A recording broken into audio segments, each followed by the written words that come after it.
एक भरोसा और एक दृढ़ विश्वास के साथ में रहते हैं तो कहीं ना कहीं प्रभु की कृपा, भगवान की कृपा होती जरूर है।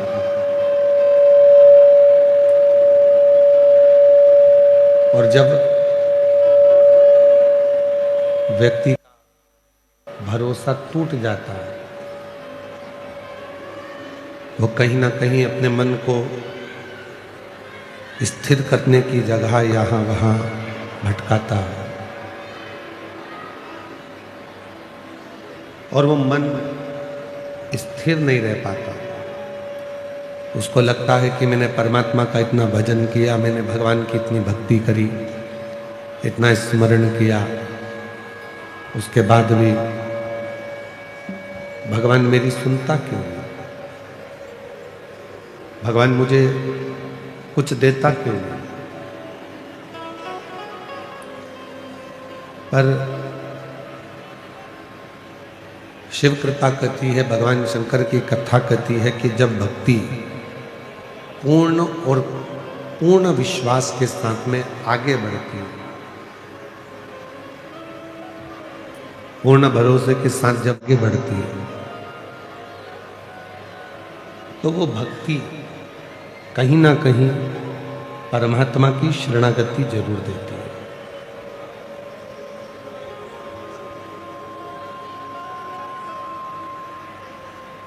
कल हमारे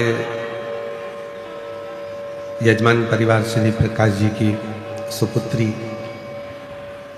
साक्षी रोहित जी मेहता, हम जब प्रसाद खा रहे थे तो एक प्रश्न कर रही थी, क्या कभी आपको शिव जी का साक्षीकरण हुआ? अब प्रश्न भी साक्षी कर रही है और प्रश्न भी यह है कि आपको कभी शिव जी का साक्षीकरण हुआ? तो हम अपना प्रसाद खाने में लगे हुए थे, उत्तर नहीं दिया। उसने फिर दूसरी बार प्रश्न किया, गुरुजी बोलो तो, क्या आपको शिव जी का कभी साक्षीकरण हुआ? हमने उनसे कहा कि कोई अपनी तिजोरी का माल नहीं दिखाता, उसी तरह कोई गुरु अपने शिव को सामने नहीं। उसके बाद वो एकदम चुप हो गए। उसको मालूम कि अपनी भक्ति, अपना भजन, जिस मंत्र को आप जप रहे हो, जिस स्मरण कर रहे हो, जिसको खूब प्रेम करते हो, उसको कभी उजागर मत होने दो, उसको कभी दिखने मत दो।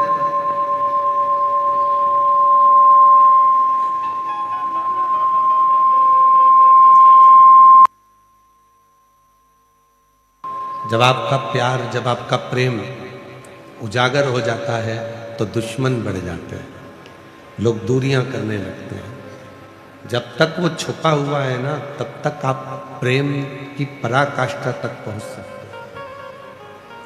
उसी तरह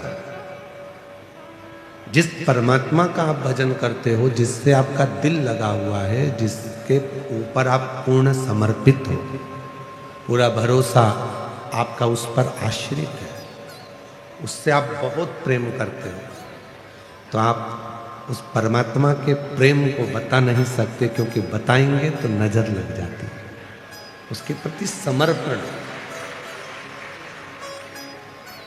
तो हमने उस श्री प्रकाश जी की सुपुत्री साक्षी रोहित जी मेहता जी से हमने कहा, अरे आवाज खोल दो भाई इधर की। हमने उनसे कहा कि ये पक्का है बेटा साक्षी की, एक बार आपको भी शिव की साक्षी जरूर होगी। आपकी लगन, आपकी भक्ति और आपका विश्वास है। भरोसा दूसरे पर करोगे तो वो टूट सकता है, पर भरोसा यदि देवाधिदेव महादेव पर करा है तो वो जिंदगी में कभी नहीं टूटने वाला है, वो कभी नहीं टूटेगा। आप किसके प्रति समर्पित हुए हो? उस परमात्मा के प्रति।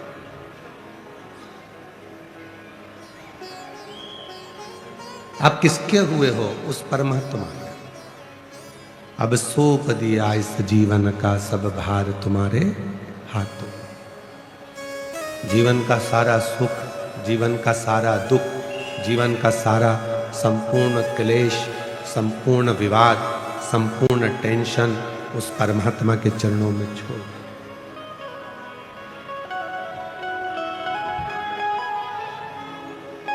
जीवन का संपूर्ण क्लेश उस परमात्मा के चरणों में छोड़। आज सारे देश आपस में लड़ रहे हैं और भारत देश होली मना रहा है। ये सभ्यता और ये संस्कृति और ये प्रेम है भारत।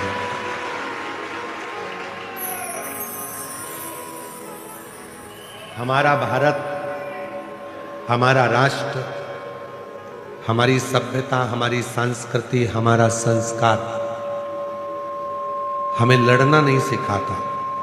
हमारा संस्कार नमस्कार कर कर, एक दूसरे को प्रणाम कर कर होली के रंग फेरना, होली के रंग को गुलाल लगाना सिखाता।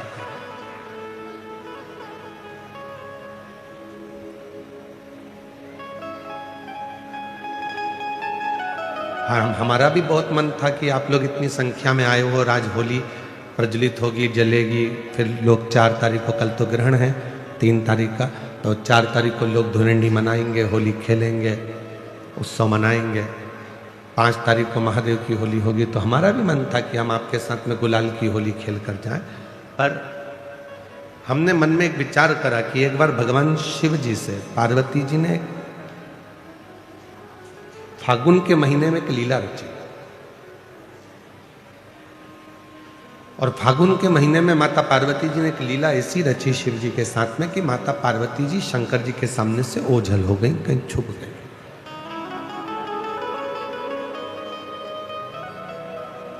शिव जी पार्वती जी को फूलों में ढूंढ रहे थे, कलियों में ढूंढ रहे थे, फूलों की उस गंध में, उस खुशबू में ढूंढ रहे थे।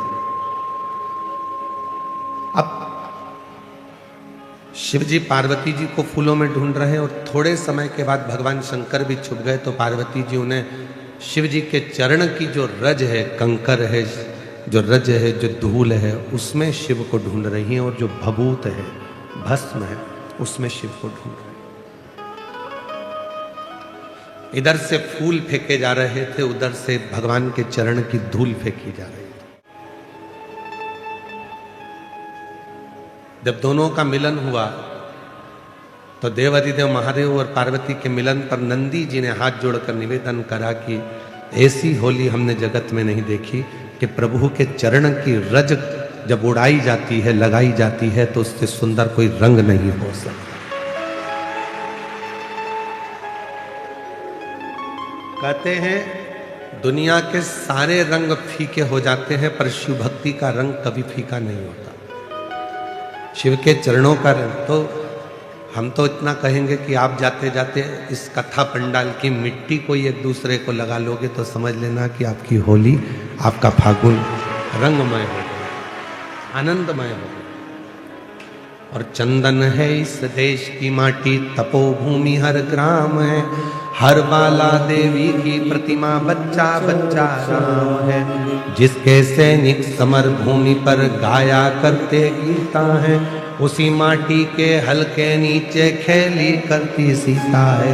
ये चंदन है माटी, उस चंदन को ही अपने मस्तक पर चढ़ा लिया, अपने जीवन पर उतार लिया तो सुख है।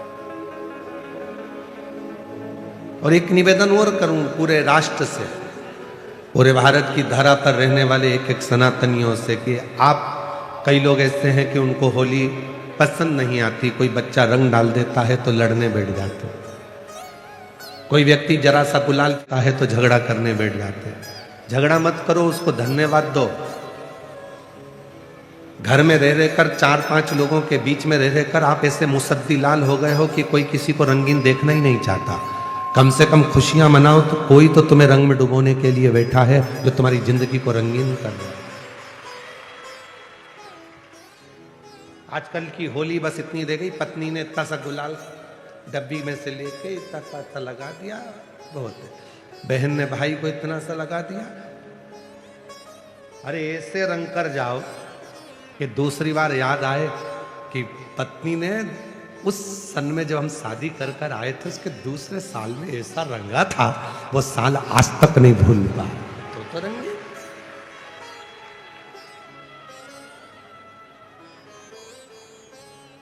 धोबिया धोए चाहे सारी उम्र।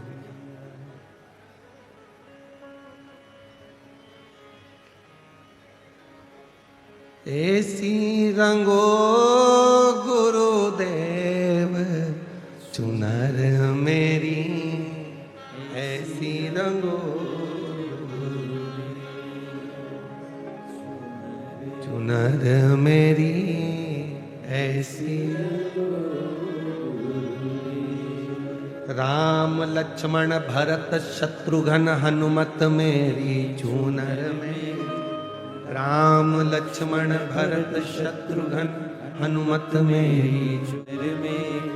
सरयू जैसी लहरा पाड़े, ऐसी रंगो गुरुदेव चुनर मेरी, ऐसी रंगो गुरुदेव चुनर मेरी, ऐसी रंगो गुरुदेव। गंगा यमुना सरयू कावेरी मंदाकिनी चूनर में। गंगा यमुना सरयू कावेरी मंदाकिनी मेरी चूनर में। गोदावरी सी लहरा खावे, ऐसी रंगो गुरुदेव चूनर मेरी, ऐसी रंगो गुरुदेव चूनर मेरी, ऐसी रंगो गुरुदेव। गुरु जो रंगे, शिव जो रंगे, फिर वो रंग कभी ना छू, कभी ना छू। कोई बच्चा आया तुम्हारे ऊपर रंग डाल दिया, खुश होना है, उससे लड़ना नहीं, उसके माँ बाप के पास झगड़ा करने मत जाना। कोई ने थोड़ा गुलाल डाल दिया तो झगड़ा करने मत जाओ। कोई तो बैठा है तुम्हें रंगीन करने के लिए। ये तो 24 घंटे हर पल हर घड़ी तो वैसे भी तुम्हारी जिंदगी ऐसी हो गई है बेरंग से। बस घर से निकलते हो ऑफिस, ऑफिस से निकलते हो घर, थोड़ा बहुत किसी से 2-4 ऑफिस वालों से काम की बात कर ली, कोई के फोन आ गए तो उनसे काम की बात कर ली। काम की बात में दिन निकल जाता है। सुबह भोजन करते हो, रात्रि को भोजन करते हो, 2 घंटा आराम करते हो, रात्रि को सो जाते हो, सुबह फिर वही दिनचर्या चालू हो जाती है। चाय लिया, नाश्ता लिया, भोजन कर लो, ये कर लो। रंगीन जीवन कब? रंगीन आनंद कब? कोई रंग डाल दिया, कोई गुलाल डाल दिया, खुश हो। कोई है हमारी जिंदगी में जो हमको रंगीन करना चाहता, कोई है।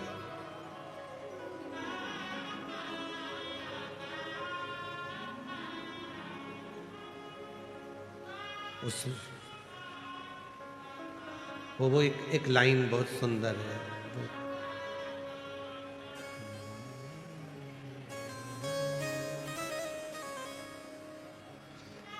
दीनानाथ तुम्हें आता है वो? लाई है हजारों रंग होली, कोई तन के लिए, कोई मन के लिए। ये होली कहते हैं कि शिव को, भगवान शंकर की जो भस्म है, जो राख है, जो रज है, उसका सुख है। कोई एक देवता ऐसा बता दो कि जिसके तन पर रंग चढ़ा और वो रंग कभी ना उतरा। कोई ऐसा बताओ जिसके तन पर रंग चढ़ा और वो रंग ना उतरा। केवल एक देव है, देवाधिदेव महादेव, जो विष किया नीला कंठ हो गया, आज तक नहीं उतरा। वो नीला कंठ का रंग आज तक नहीं उतरा। आज भी वो नीलकंठ महादेव के रूप में पूजाते हैं। आज भी उनकी पूजन होती है, नीलकंठेश्वर महादेव की। महाराज, आज दुनिया के लोगों के पास भोजन की कमी नहीं है, सब पेट भर कर भोजन करते हैं। बोलो बोलो, सब जम के बोलो, तुम्हारे घर में भोजन है कि नहीं है? जम के तो बोलो, सबके घर में भोजन है। आज भोजन की कमी नहीं है, सबसे ज्यादा कमी हो रही है तो भूख की कमी हो रही है, लगी नहीं रही है। डॉक्टर साहब 4 दिन से मेरे कुछ भा ही नहीं रहा, मेरे को भूख ही नहीं लग रही है।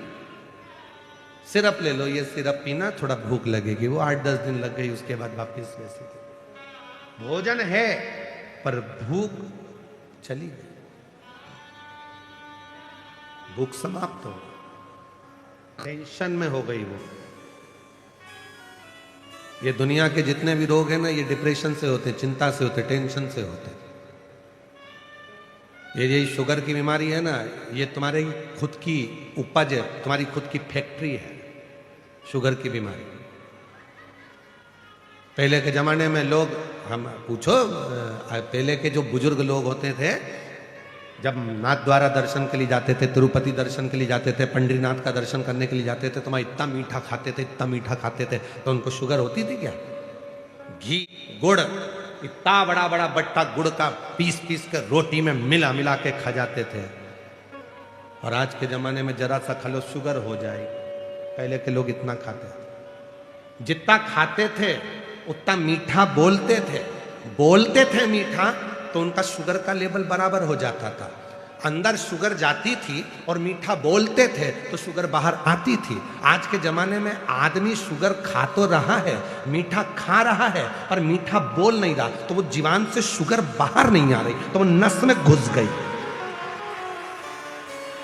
वो ब्लड में चली गई, और ब्लड में गई तो वो शुगर की बीमारी हो गई।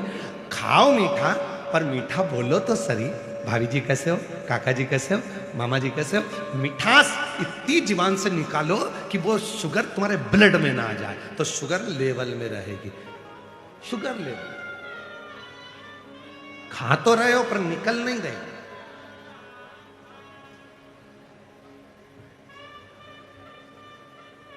निकल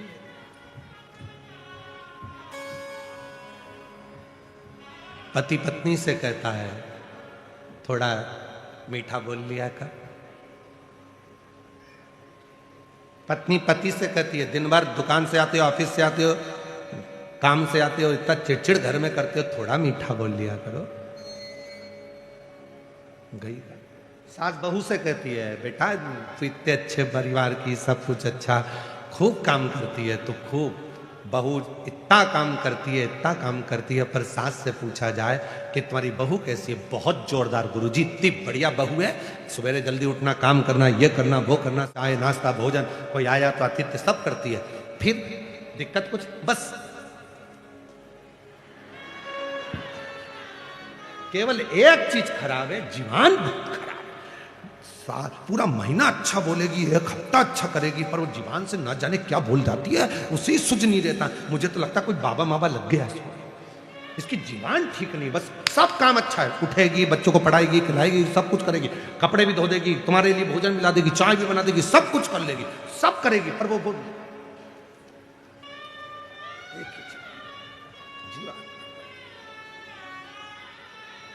भोजन है, पर आज के व्यक्ति के पास में भूख नहीं है, क्योंकि वो चिंता में जी रहा। और शिव महापुराण की कथा टेंशन से मुक्त करती है, चिंता से, टेंशन से। जितनी भूख तुम्हें घर में नहीं लगती, उतनी भूख तुम्हें कथा में लगती है, उतनी भूख लगती है। घर पे तुम 2 रोटी खाओगे और पेट भरा जाएगा, पर किसी भंडारे में, कोई भी भंडारा हो रहा हो, हनुमान जी का, राम जी का, दुर्गा जी का, पंडरीनाथ का, हरि विठल का, शिव पुराण का, कोई भी भंडारा हो रहा हो, मैं इतना मन लगेगा कि 2 रोटी की जगह 4 निपटाओगे, और एक्स्ट्रा माल अलग, चावल भी आन दो, मीठा भी आन दो, नमकीन भी आन दो, चलिए। क्यों? टेंशन मुक्त हो। घर पे रहते तो चिंता रहती है, यहां काय का टेंशन? उठेंगे आराम को 11-12 बजे तो हम लोग शिवरात्रि का एंजॉय करा, खूब नाचे कूदे आनंद किया। अब उठे हैं, उठ के फिर आराम से सब काम होगा और बाबा पर भरोसा कर कर आश्रित हो। तो भोजन तो सबके पास है पर भूख नहीं।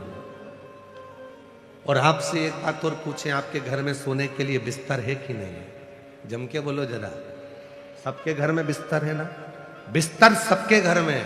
डनलप के गद्दे भी हैं, किसी के यहाँ चफोम वाले गद्दे भी हैं, मखमल का कम्बल भी है, एसी भी, कूलर भी, पंखा भी, सब कुछ है, पलंग भी है, बिस्तर भी है, पर नींद कहीं चली गई, आती ही नहीं। भोजन है, भूख चली गई, बिस्तर है, नींद चली गई। डॉक्टर साहब मुझे नींद नहीं आ रही है,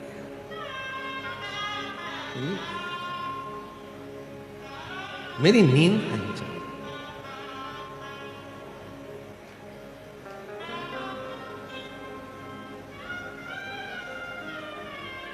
महाराज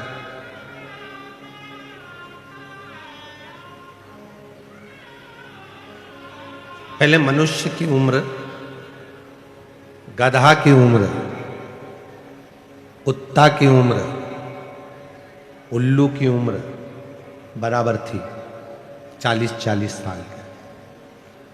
मनुष्य भी 40 साल का था, गधा भी 40 साल का था, कुत्ता भी 40 साल का था, उल्लू भी 40 साल का था। एक दिन गधा भगवान के पास में गया और उसने हाथ जोड़कर कहा, मेरी 40 साल उम्र मत बना। भगवान भोले ने पूछा, क्यों? 40 साल तक मैं लोगों का बोझा ढोते रहूं, मुझे पसंद नहीं है, मेरी उम्र आधी कर दो। भोलेनाथ ने पार्वती से कहा, पार्वती इसकी उम्र आधी कर दो। पार्वती जी ने गधे को 20 साल का बना दिया। थोड़ी देर बाद मनुष्य पहुंच गया, भोलेनाथ रोज 1 लोटा जल चढ़ाता हूं, 40 साल में मेरा क्या होगा, मेरी उम्र बढ़ा दो। पार्वती जी ने बोला, गधे की बची है, दे दूं क्या? तू बोले तो मैं गधे की उम्र दे सकती, दे दो। गधे के 20 साल जो बचे थे आधे, वो मनुष्य को दे दिए। कितने साल का हो गया? जम के बोलो 60। अब तुम खुद अपने हृदय पर हाथ रखकर देखना, 40 साल तक मनुष्य अपनी जिंदगी को सही जीता। जो खाएगा पचेगा, जो कपड़ा पहनेगा जचेगा, जो पहनेगा उसके चेहरे पर, उसके स्तन पर सब अच्छा लगेगा 40 साल तक। 40 के बाद जो गधे की उम्र लगी है 20 साल एक्स्ट्रा, 60 साल तक मनुष्य गधे जैसा बोझा ढोता है। बच्चों की शादी करना है, बच्चों का ब्याह करना है, पढ़ाना है, बहन के घर मायरा भरना है, नाना जी के यहाँ जाना है, रिश्ते निभाना है, ये सारा बोझा वो 60 साल तक अपने कंधे पर रखता है। 60 साल। थोड़ी देर के बाद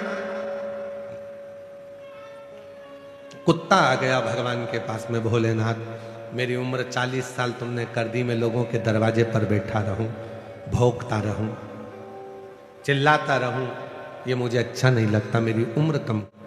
भोलेनाथ जी ने कहा, कितनी कम कर दे? बिल्कुल आधी कर दो, आधी कर दो। कुत्ते की उम्र 20 साल कर दी पार्वती जी ने। थोड़ी देर बाद मनुष्य फिर आ गया, बाबा 60 साल में मेरा क्या होगा? पार्वती जी बोली, कुत्ता की बची है, चलेगी, ले जा। 20 कुत्ते की जोड़ दो, कितने का हो गया? जम के बोलो 80। कुत्ता कहां रहता है? दरवाजे पर। कुत्ते को भोजन कहां दिया जाता है? दरवाजे पर। रखा कहां जाता है? बाहर। जब 80 की उम्र का मनुष्य होता चले जाता है तो घर के बच्चे अपना कमरा रखते हैं और बुजुर्ग माँ बाप को घर के बाहर दरवाजे के पास हॉल में खटिया डालकर बिठा देते हैं कि कोई आए तो वहीं मिलना, भोजन भी वहीं आएगा, खाना भी वहीं आएगा, और बुजुर्ग माँ बाप वहीं बैठे रहते हैं और कोई भी आता है तो वहीं से चिल्लाते हैं, बहू, वहीं से चिल्लाते, वहीं से आवाज लगाते, बहू बहू बहू, वहीं से। 80 साल की उम्र में मनुष्य दरवाजे पर पहुंच जाता। बची उल्लू की उम्र तो उल्लू आया, बाबा मेरी उम्र आधी कर दो। भगवान ने कहा आधी उम्र? हाँ आधी, हाँ। भगवान ने 20 साल की उल्लू की उम्र कर दी। क्यों आधी? कि मैं रात रात भर जगता रहता हूं, मैं पेड़ पर टंगा रहता हूं, मेरी उम्र आधी कर दो। ठीक है, तू आज से 20 साल। मनुष्य आ गया, 80 में मेरा क्या होगा? बाबा भोलेनाथ जी ने कहा मन और मसान कभी नहीं भरा। बिसिल आ रही है, उसको कम करिए। मन और मसान कभी नहीं भरा था। 80 में मेरा क्या होगा? पार्वती जी ने कहा उल्लू की बच्ची है, चलेगी? चलेगी। कितने का हो गया? 100 का। जब 100 की उम्र के लगभग में 80 पार करता है और 100 के करीब में आता है, 80 और 100 के बीच में जब आता है, 80 और 100 के बीच में जब पहुंचता है तो उल्लू की उम्र चालू हो जाती है। डॉक्टर के पास जाकर कहेगा डॉक्टर साहब नींद नहीं आ रही है। डॉक्टर कितनी भी टेबलेट दे दे, उसको नहीं मालूम डॉक्टर को कि उल्लू की लग गई। कितनी भी गोली खा ले नींद नहीं आ सकती। 2-3 घंटा सोएगा, रात को 1:30-2 बजे उठ के बैठ जाएगा, फिर नींद चली जाएगी, फिर थोड़ी सी आएगी, फिर जाएगी, फिर आएगी। बिस्तर है पर नींद नहीं, भोजन है पर भूख नहीं। और महाराज आज लोगों के पास धन तो है पर धर्म नहीं है। और मैं श्रीमान रसिक लाल जी, माणिक चंद जी धारीवाल जी के इस पूरे परिवार को, श्री प्रकाश जी धारीवाल जी को, श्रीमती दीना भाभी जी को, उनके बेटे चिरंजीवी आदित्य जी को, उनकी बेटी साक्षी को, उनकी बहनों को, दामादों को, सबको साधुवाद देता हूं कि आपके यहां धन भी है और धर्म भी है। आपके यहां धन भी है और धर्म भी है। उस धन का प्रयोग कैसे करना है? भूखे को भोजन कराकर कितने खुश होना है, कितने खुश, प्यासे को पानी पिलाकर कितनी प्रसन्नता हासिल कर ले, इस इलाज कराकर रोगी से, उस रोग से मुक्त कर उसके कितना आनंद ले ले। भूख है, भोजन है पर भूख नहीं है, बिस्तर है पर नींद नहीं है। और आज लोगों के पास धन है पर धर्म नहीं है। पर जिसको देखना है एक बार श्री रसिक लाल जी, माणिक चंद जी धारीवाल परिवार में आकर देखो कि धन भी है तो धर्म भी है। दोनों धन के साथ में धर्म भी इनके भीतर, संस्कार भी इनके भीतर।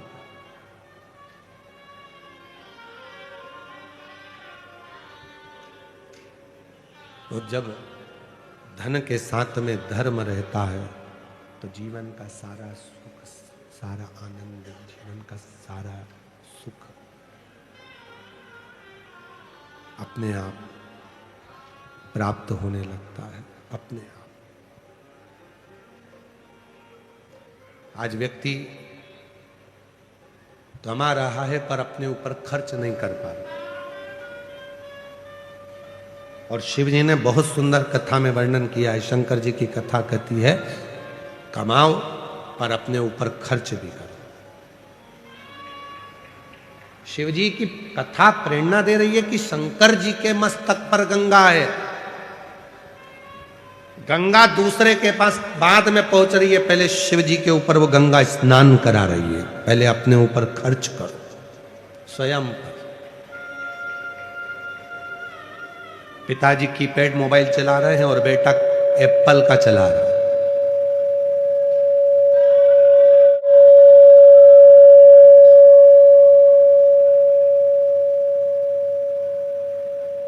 एक तो ये साउंड वालों की ऐसी आदत है भगवान, शुरू में एक बार सेट हो गया था, फिर धीरे से उंगली करके फिर बढ़ा दो, फिर ऐसा कर दो, फिर वैसा कर दो।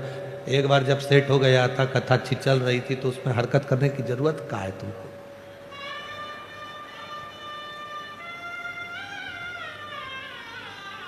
भगवान मालिक है इनका।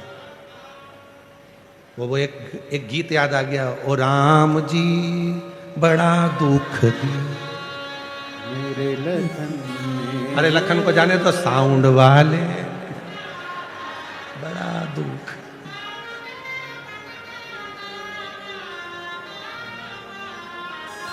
और क्या बोले? बहुत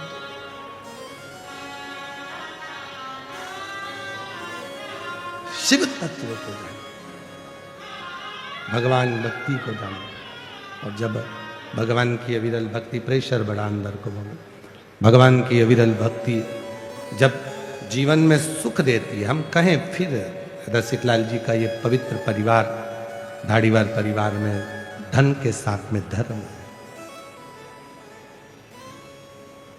बहुत कृपा शिव की।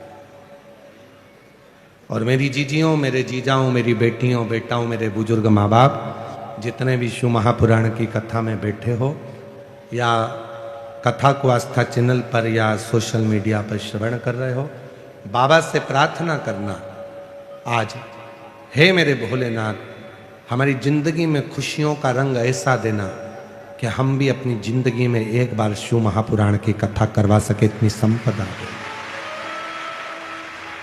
इतनी संपदा, इतना वैभव देना, इतनी संपदा, इतना सुख, हम भी अपने जीवन में ऐसी कृपा करना कि हम भी अपने जीवन में कोई सत्कर्म कर सके।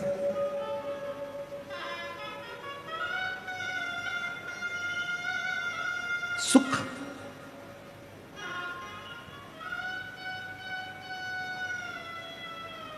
एक बिदल और एक उत्पल नाम के दो असुर हुए थे,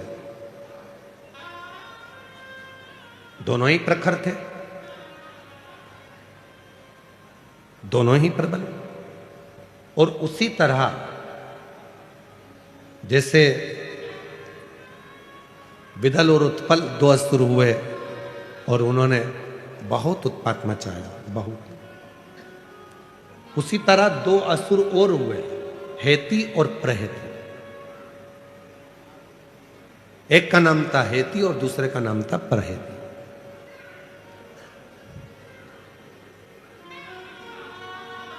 यदि स्कंद पुराण को आप पढ़ते हैं गीता प्रेस गोरखपुर की, तो उसमें गीता प्रेस गोरखपुर की स्कंद पुराण में वर्णन आता है भगवान शंकर के आवाज कर दीजिए। स्कंद पुराण में वर्णन आता है कि भगवान शिव के पुत्रों में हेती और प्रहेती की भी कथा आती है। ये दोनों असुर हैं, हेती और प्रहेती दोनों असुर हैं, दोनों। जैसे आज होलिका का दहन होता है, होलिका जला रहे हैं, होलिका का दहन कर रहे हैं, कौन है? हिरण्यकशिपु, हिरण्याक्ष की बहन।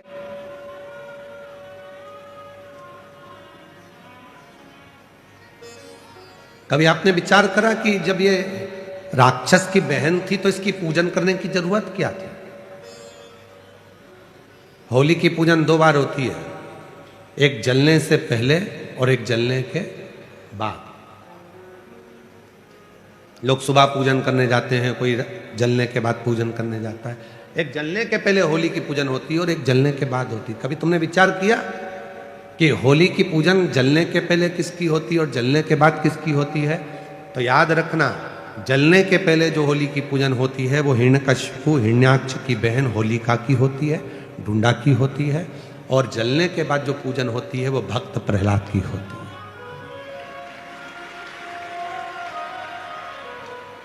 तो हम सनातनी, हम हिंदू, हम सनातन धर्म को धारण करने वाले, हम इस राक्षस की बहन की पूजन क्यों करें? हिरण्यकशिपु की बहन की पूजन क्यों करें? तो शिव महापुराण में चरित्र आता है हिरण्यकशिपु की बहन का। श्रीमद् भागवत में भी चरित्र है, विष्णु पुराण में भी चरित्र है, नरसिंह पुराण में चरित्र है, स्कंद पुराण में चरित्र है। हिरण्यकशिपु की बहन का नाम था डूंडा। क्या नाम था? जम के बोलो, डूंडा। इसलिए होली में लकड़ी नहीं जलाते, मोटे मोटे डूंड जलाते। मोटे मोटे जो लकड़ होते हैं उसको डूंड कहा जाता, तो वो जलाते होली में, लकड़ी नहीं, डूंड, मोटे मोटे लकड़।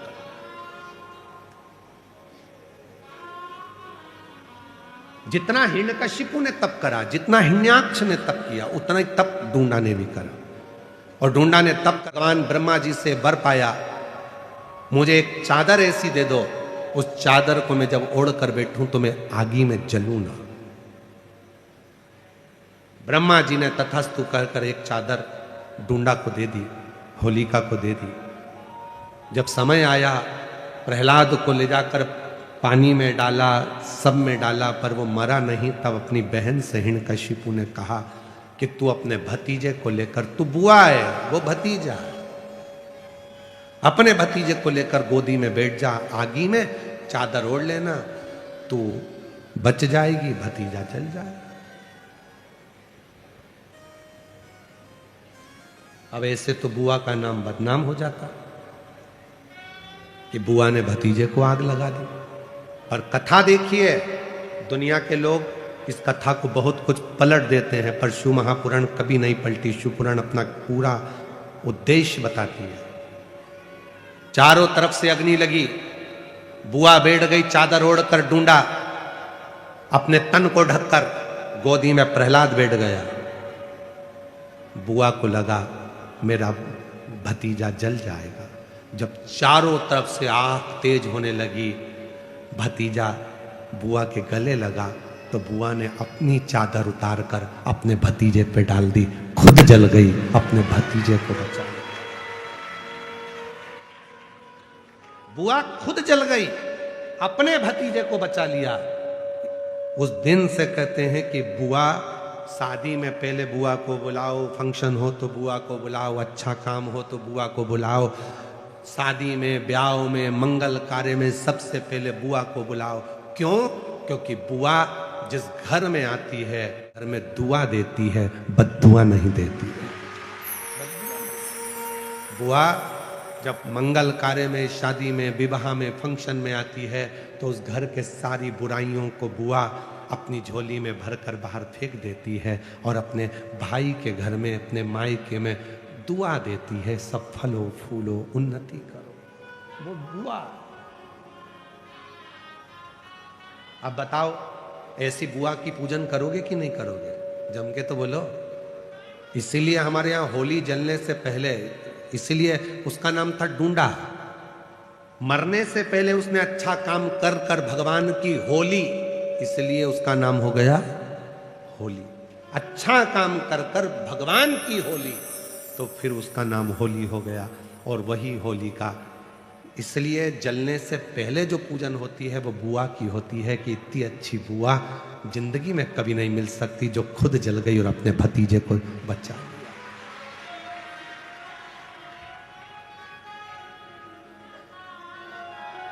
और होली जलने के बाद जो पूजन होती है वो प्रहलाद की होती है कि ये बच गया उसकी कृपा से।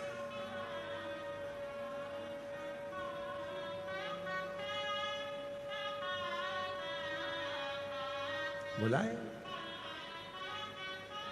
होली का जो तुम कहे, ये असुर है। जरूरी नहीं कि असुर का दिल नहीं होता। हो सकता है कोई व्यक्ति बहुत गुस्सा करता है, क्रोध करता है, अपशब्द बोलता है, बहुत ज्यादा आड़ा टेढ़ा बोलता है। हो सकता है वो भी बहुत प्रेम करता हो, बहुत प्यार करता। कभी कभी प्यार में भी क्रोध आ जाता है। जिसको बहुत चाहो और वो सुनता नहीं ना, तो फिर गुस्सा आ जाता। कभी कभी झगड़ा भी होता है, ऐसा नहीं है कि झगड़ा नहीं होता। आपका अपनी पत्नी से होता होगा, पत्नी का पति से होता होगा, बच्चों का भी होता है, बहन भाई से। पर कभी कभी शंकर का जो भक्त होता है ना, वो भी महादेव से झगड़ा कर लेता है। कभी कभी वो भी झगड़ा करता है।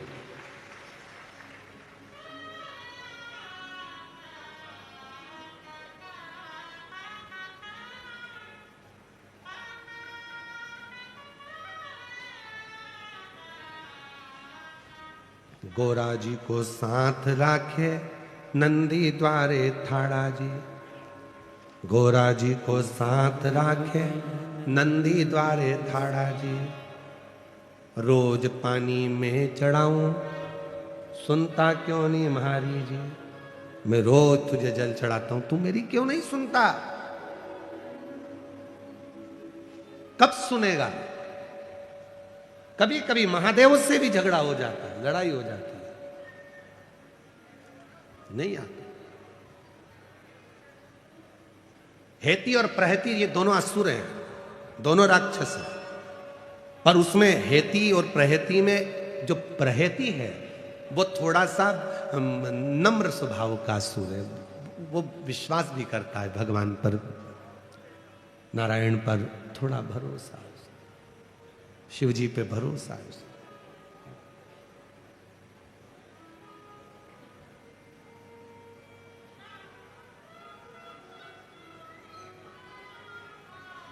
कोई कोई अपनी भक्ति को दिखा देता है, कोई कोई नहीं दिखाता। एक पति पत्नी थे, बहुत अच्छे सेठ थे, बहुत पैसा था, खूब भोजन कराते थे। धर्म पत्नी अपने पति से कहती थी, देखो मैंने इतने सारे लोगों को भोजन करने बुलाया है, तुम दक्षिणा दो। पति कह देता, मैं नहीं दूंगा, तू दे। मैं मंदिर जाती हूं, तुम मंदिर चलो। पति बोला, मैं नहीं जाऊंगा, तू जा।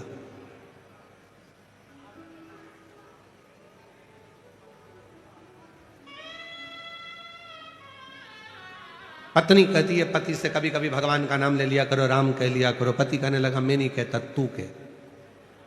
पति नहीं सुन।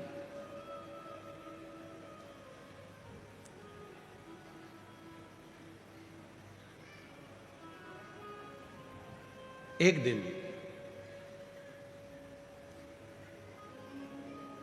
पति चक्कर खाकर नीचे गिरा और बहुत सारे लोगों ने देखा, उठा, जल का छींटा दिया।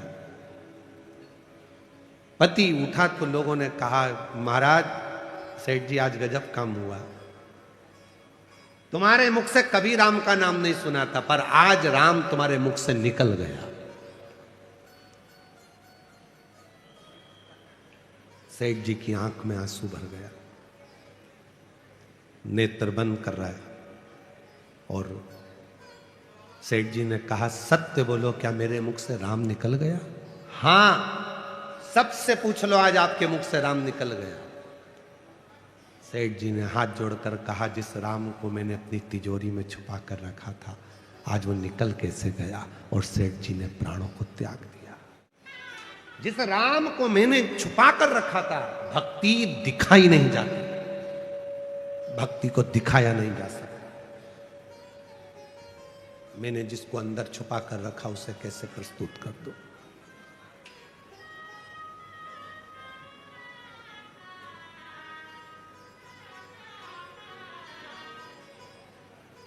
जिसको मैंने अपने भीतर छुपा कर रखा, उसे प्रस्तुत हो। तो तुम कह रहे हो कि राम निकल गया, तो फिर राम निकल गया तो शरीर का मतलब ही क्या? राम भीतर हो। शिव महापुराण की कथा कहती है, मानव के जीवन में जब तक मनुष्य की श्वास चल रही है तो समझ लेना उसकी श्वास में शिव है। शिव है तो शरीर है, शिव गया तो शव बन गया, फिर वो शव बन जाता है, वो शरीर नहीं रहता।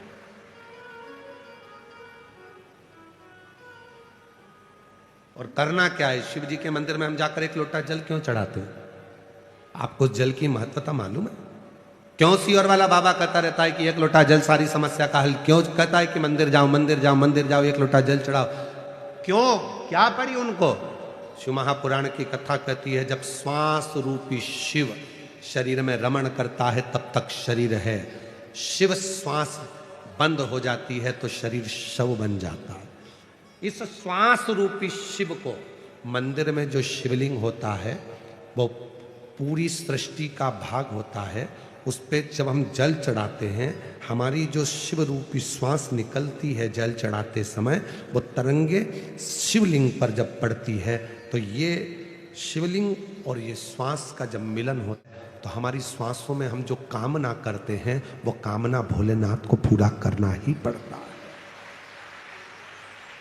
अगर वो पूरा ना करता, यदि वो कृपा की ना होती जो आदत तुम्हारी, तो सुनी ही रहती अदालत तुम्हारी।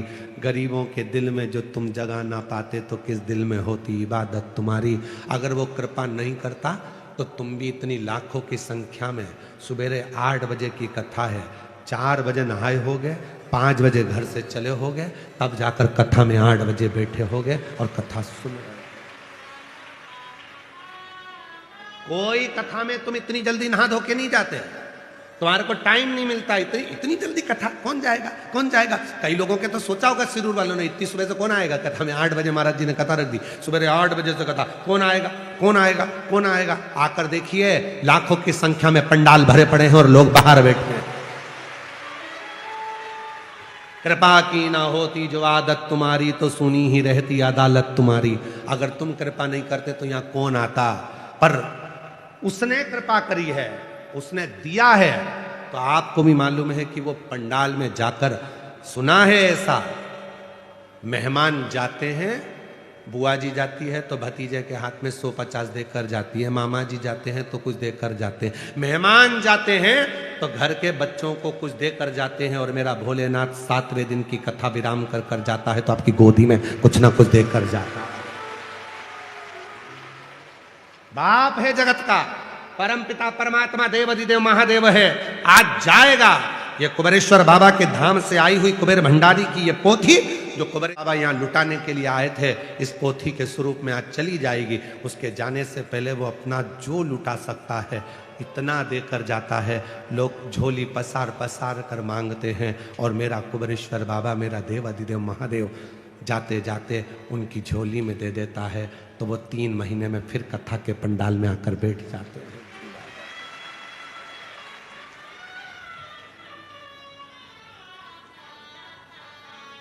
और रिश्ता तेरा मेरा सबसे है प्यारा, रिश्ता तेरा मेरा सबसे है प्यारा।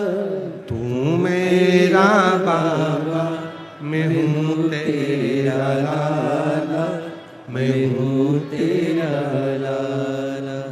तू मेरा बाबा, मैं हूँ तेरा लाला, मैं हूँ तेरा लाला। जाते जाते वो भी बहुत कुछ देकर जाएगा, खाली नहीं भेजेगा।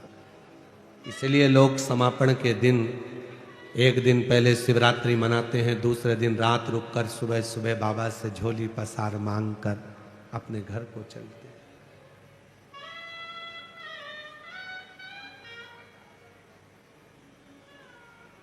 और जो दिल से मांगोगे वो दिल से दे देगा, जो दिल से मांगोगे वो दिल।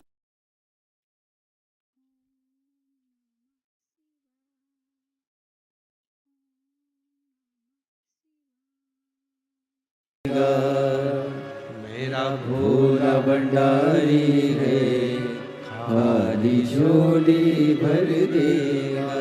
जो तुमने मांगा, जो तुमने कहा वो देगा। बस थोड़ा सा उसके प्रति विश्वास, भरोसा, दृढ़ता ये आपके भीतर हो, देगा।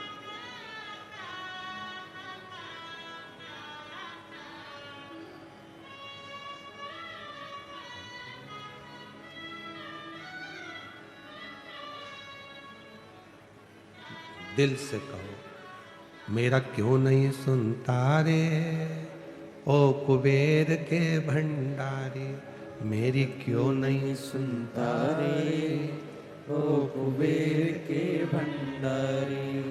झोली क्यों नहीं भरता रे ओ कुबेर के भंडारी, झोली क्यों नहीं भरता रे ओ कुबेर के भंडारी।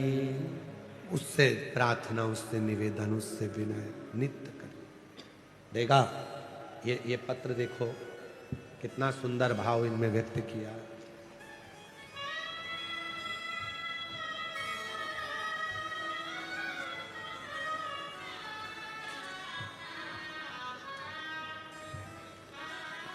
मेरा नाम श्री सचिन विठल घोरपड़े, मेरी पत्नी का नाम सोनिशा सचिन घोरपड़े।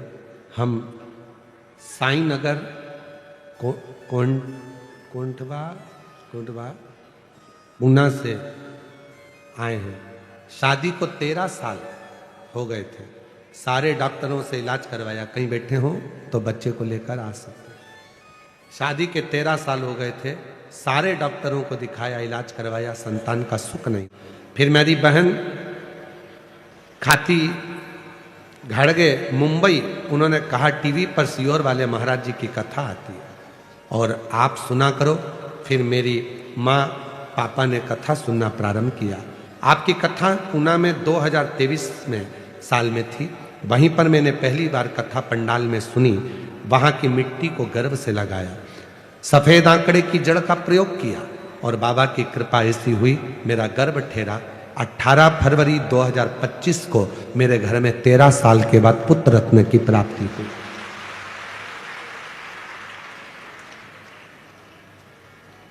मेरा नाम निशा गणेश सेजवल, मैं शिरूर के रहवासी हूँ। मेरा मोबाइल नंबर ये है। गुरुदेव, बाबा का मैं क्या गुणगान करूं। पूना में 18 सितंबर 2023 को कथा सुनी थी। मेरे घर में संतान नहीं थी। सुना था कि पंडाल में बैठकर वहां की मिट्टी को गर्भ से लगाया जाता है, बाबा देता है। सफेद आंकड़े की जड़ का प्रयोग करा, पशुपति व्रत करा और बाबा की कृपा से कई सालों के बाद मेरे घर गर्भ से संतान की प्राप्ति हुई। मैं बाबा को यहाँ प्रणाम करने के लिए आई हूँ। मेरा नाम उषा गिरीश सागरे,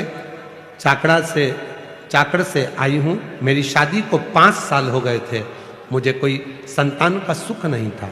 बाबा की कृपा से 5 साल के बाद बाबा की ऐसी करुणा हुई कि मेरे घर में संतान की प्राप्ति हो गई। गुरुदेव, वाल्मीकि संतोष ऊंटवाल, छत्रपति संभाजी नगर, मोबाइल नंबर ये। 2015 से ग्रेजुएशन पूरा करने के बाद सरकारी नौकरी की तैयारी कर रहा था। 10 साल से सरकारी नौकरी की तैयारी करी। एमपीएससी का परीक्षा दिया, निकलता नहीं था। पर बाबा की कृपा से आपने एक बेलपत्र शहद लगाकर, शिव को चढ़ाकर, कड़ी मेहनत कर मेहनत को 4 गुना बढ़ाकर परिश्रम रात दिन एक करो कहा था। मैंने किया और बाबा की कृपा से आज मैं सरकारी कॉलेज में प्रोफेसर बन गया। मैं बाबा को यहाँ प्रणाम करने के लिए आया हूँ। शिव तत्व किसको कहते हैं?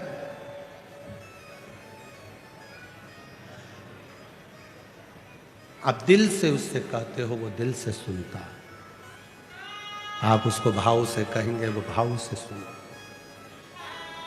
और खाली न जाता कोई दर से तुम्हारे, खाली न जाता कोई दर से तुम्हारे, मैं भी खड़ी हूँ नंदी बाहें पसारे, अपने गले से लगा लो, गिरा जा रहा हूँ, उठा लो, भोले अपने दर से अब तो न टालो, गिरी जा रही हो, उठा लो, उससे प्राप्त खाली नहीं भेजेगा। जितने कथा के पंडाल में बैठे हो, विश्वास से यदि आपने कथा 7 दिन की श्रवण करी है, मेरा भोले बाबा खाली नहीं भेजेगा, झोली भर कर भेजेगा। खूब खूब कृपा कर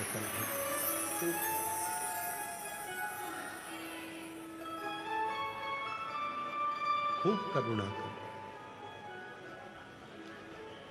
हेती और प्रहेती दो, एक हेती एक प्रहेती, दोनों असुर है, राक्षस है। पर प्रहेती का जो भाव है, प्रहेती का जो भाव है वो शिव के प्रति बहुत है। वो विश्वास करता है, भरोसा करता है। और हमने पहले भी कथा में कहा और आज फिर कहते हैं, तुम्हारा विश्वास हो तो शिव महापुराण की कथा में जाकर बैठना, वरना टाइम पास करने के लिए मत। अपने घर, अपने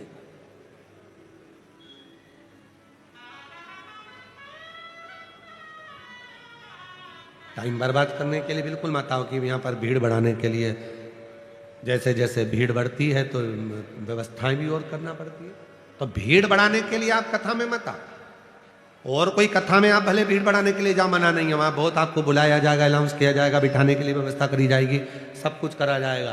पर यहां शिव महापुराण की कथा में तुम्हें मालूम पड़ जाए कि कुबेरेश्वर बाबा की धरा से कुबेर भंडारी आया है, पुराण की कथा करने के लिए सीहोर वाला बाबा आया है, तो यहाँ भीड़ बढ़ाने के लिए मत जाना, यहाँ भाव बढ़ाने के लिए आना और बाबा से विश्वास के साथ प्रार्थना करने के लिए। विश्वास हो तो शिव महापुराण की कथा में आओ, और अभी भी विश्वास के साथ कहकर जाना। 10 मार्च को भुसावल महाराष्ट्र में कथा है, बाबा से कहकर जाना। भले 3 महीना में तू पूरा करता है, पर मेरी मनोकामना तो तू इतने दिन में पूरी कर दे, मैं भुसावल में पत्र भेजूंगी, पत्र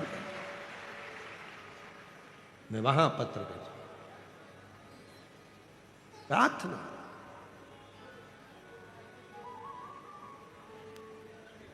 ओ डमरू वाले रे दूर करो दुख मेरा, ओ काशी वाले रे दूर करो दुख मेरा, दूर करो दुख मेरा, दूर करो दुख मेरा, ओ सीहोर वाले रे दूर करो दुख मेरा, ओ काशी वाले रे दूर करो दुख मेरा।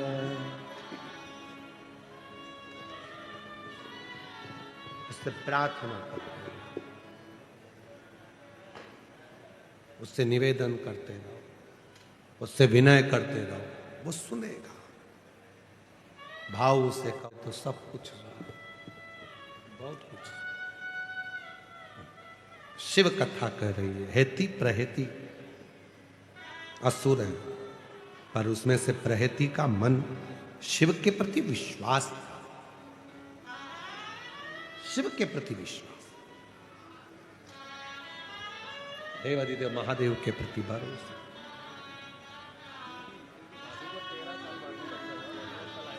दूर करो दुख मेरा सीहोर वाले।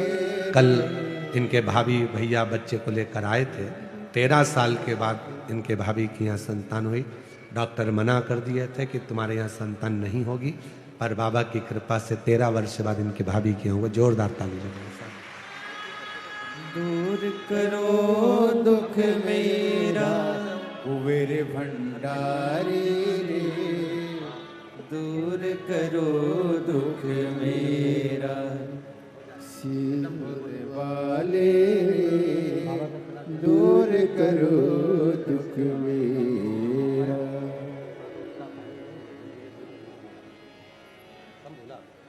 प्रणाम करो बाबा को, बाबा को नमन करो, प्रणाम प्रणाम प्रणाम।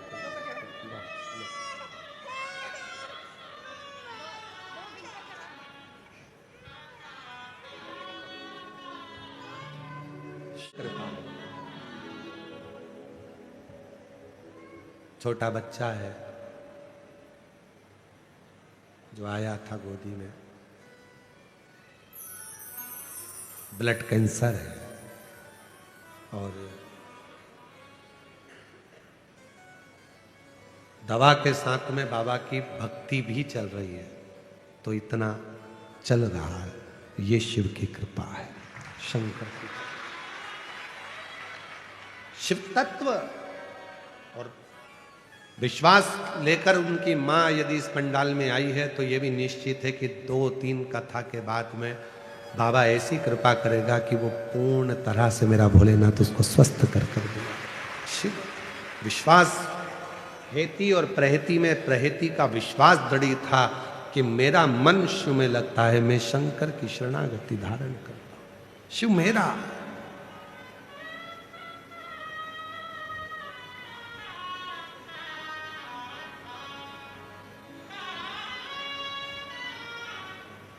शिव के प्रति जिसका विश्वास दृढ़ गया, ब्रह्मा जी का विश्वास दृढ़ नहीं हुआ था तो सिर कट गया था और बड़ का पेड़ बन गया था। भगवान नारायण जी का विश्वास शिव जी के प्रति दृढ़ था, तो उनकी पूजन आज भी संसार सागर में, जो आप सत्यनारायण भगवान की पूजन करते हो, वो सत्यनारायण भगवान की पूजन कब चालू हुई? जब भगवान नारायण ने शिव जी पर पूरा सत्यमय विश्वास किया, सत्यमय जब भरोसा किया, और जब भरोसा दृढ़ हुआ,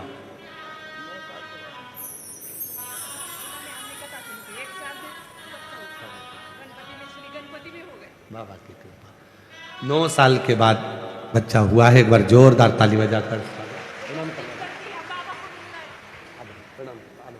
नमन करो बाबा को, नमन करो। आंसू पोछो, आंसू पोछो जी।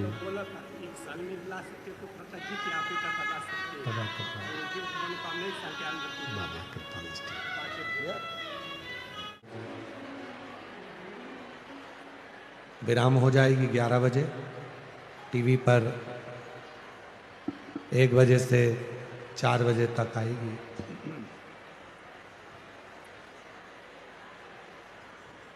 फिर 5 मार्च को सीहोर में बाबा देवाधिदेव महादेव की होली, जिसका दर्शन करने के लिए सब लोग आते हैं। हम स्वयं भी उस होली में 5 मंदिर बाबा के जाते हैं, जल चढ़ाते हैं, बाबा को होली मनाते हैं, वैशाख होली।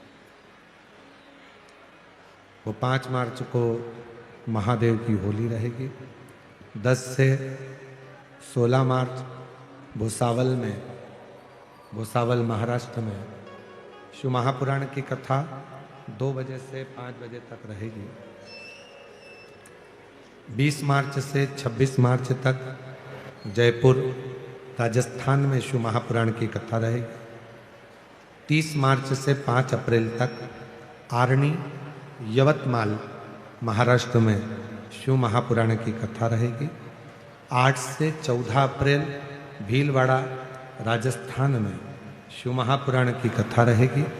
17 से 23 अप्रैल दिल्ली में शिव महापुराण की कथा रहेगी। बाबा की कथा का क्रम इसी तरह रहेगा। बाबा से प्रार्थना करें, आज कथा का विराम दिवस है, निवेदन करें, विनती करें, शिव जी को अपने मन का भाव कहिएगा, प्रार्थना करिएगा, विनय करिएगा, निवेदन करिएगा। जहाँ जगह मिल जाए वहाँ बैठकर बाबा को अपने मन का भाव कहिएगा, साथ में बोलिए, विनय करिए और निवेदन करिए।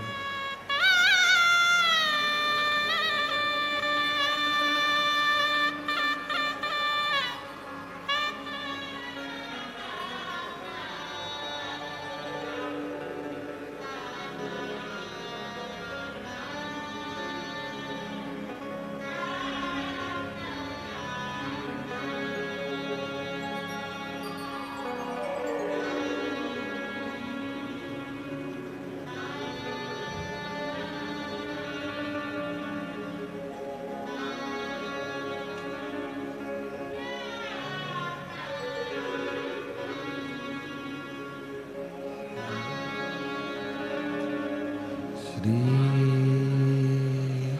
शिवाय नमस्तुभ्यं, श्री शिवाय नमस्तुभ्यं,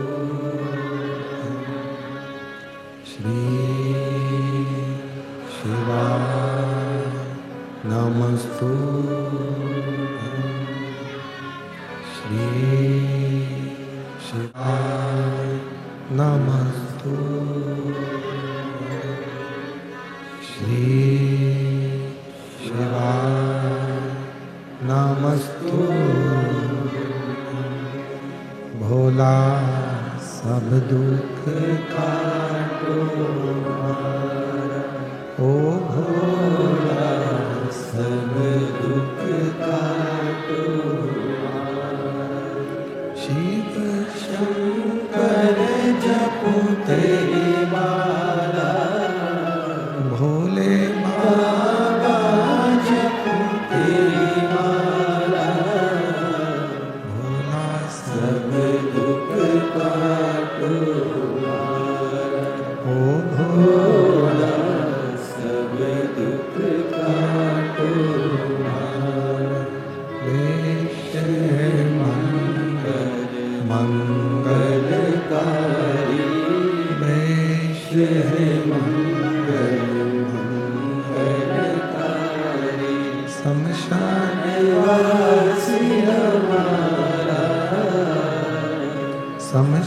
निवासी हमारा, ओ भोला सब दुख काटो हमारा, ओ भोला सब दुख काटो हमारा।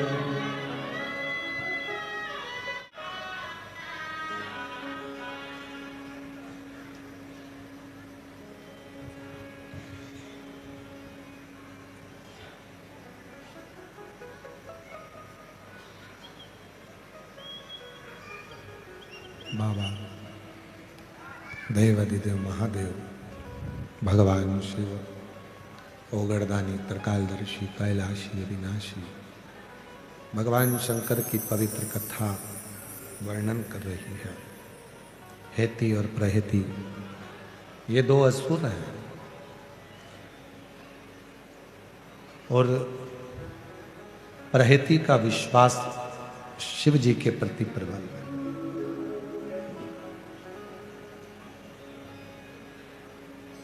हर किसी के भरोसे भी नहीं रहना।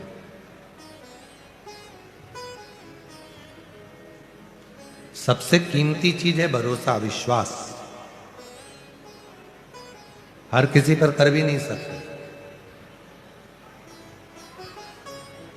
पर एक छाती ठोक कर दिल से केवल एक भरोसा आप कर सकते हो और वो है देवादिदेव महादेव पर भरोसा। वो कभी टूटता ही नहीं।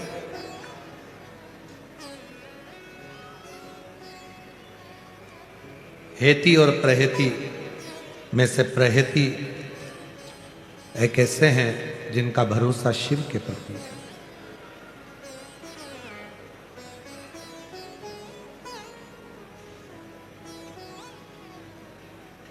जैसे संध्या काल में लगाया गया दीप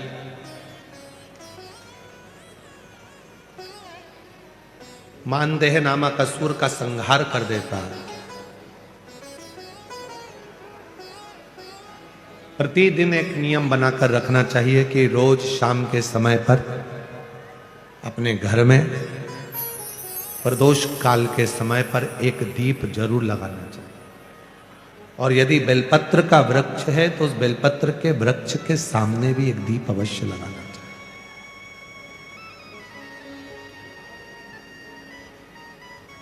6 महीने में, 3 महीने में, 2 महीने में, 1 महीने में ऐसा नियम बनाया करो कि मुझे बेलपत्र की पूजन करना।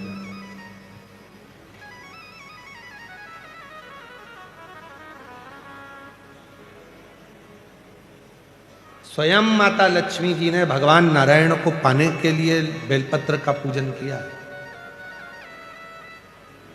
जब इंद्र की पूरी सत्ता चली गई थी, सारा की सारा धन इंद्र का चले गया था, असुरों ने उस इंद्र के सिंहासन पर अपना कब्जा जमा लिया था, तब इंद्राणी ने, स्वयं सची माना इंद्राणी ने शिव जी की साधना करी। बेलपत्र के वृक्ष के बेलपत्र की पूजन करें।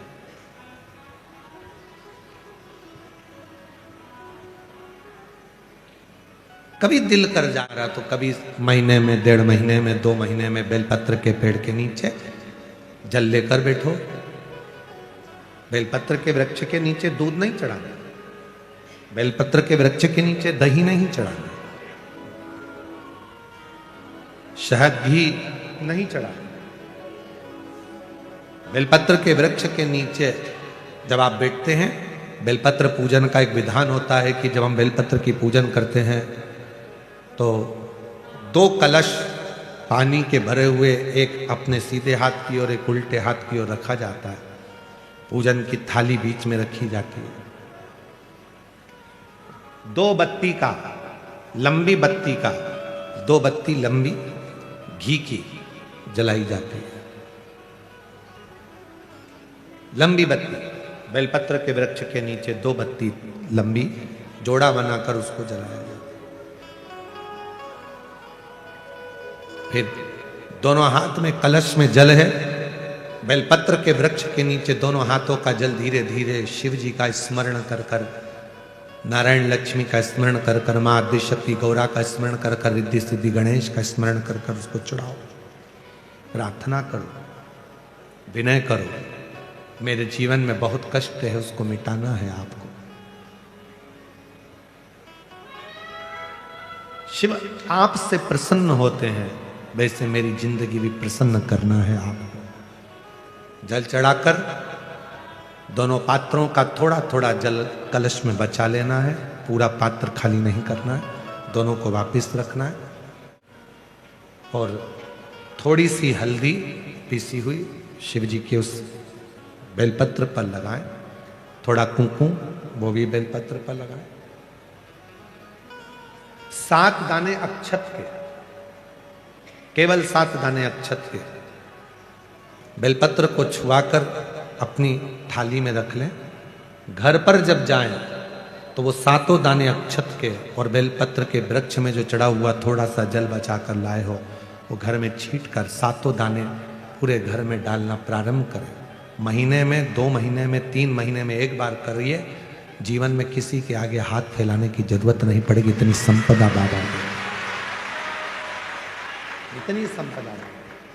बेलपत्र की महत्वता को लोग जानते नहीं है। एक प्रदोष की महत्वता, एक बेलपत्र की महत्वता। अभी हमने पहले भी कहा, एक कथा प्रदोष काल की रह गई है। एक बार हम दिल्ली बाच रहे थे पर वो पूरी नहीं हो पाई क्योंकि पानी आ गया था। हम प्रयास कर रहे हैं उस कथा को कुबेरेश्वर धाम पर, क्योंकि उसमें प्रदोष काल की कथा में टेंट नहीं लगता। वो प्रदोष काल की जो कथा होगी सीहोर कुबेरेश्वर धाम में, उसमें टेंट नहीं लगेगा, उसको खुले मैदान में बांचना पड़ता। आप और हम सब खुले मैदान में बैठकर प्रदोष काल में उस कथा को सुनेंगे और उसमें प्रदोष की महत्वता को जानेंगे। और हमारी तरफ से हम तो आज प्रकाश जी आपको भी, दीना भाभी जी आपको भी, दोनों को निमंत्रण दे रहे हैं। जब भी सीहोर में जब कथा हो प्रदोष काल की, तो एक दिन कम से कम आप लोग आकर उस कथा की पूजन आपको भी करना रहेगी, प्रदोष काल की कथा।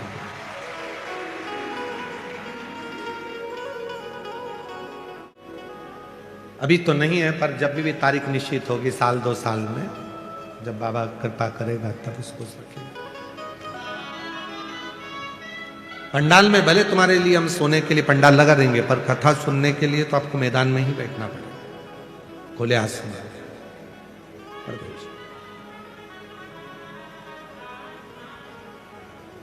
शिव तत्व को जान, बेलपत्र की महत्वता को जिसने जान लिया, आज लोग बेलपत्र को जान रहे हैं कि बेलपत्र खाने से शुगर, बीपी, थायराइड जैसी बीमारियां भी ठीक हो जाती हैं। उस बेलपत्र की महत्वता को जान।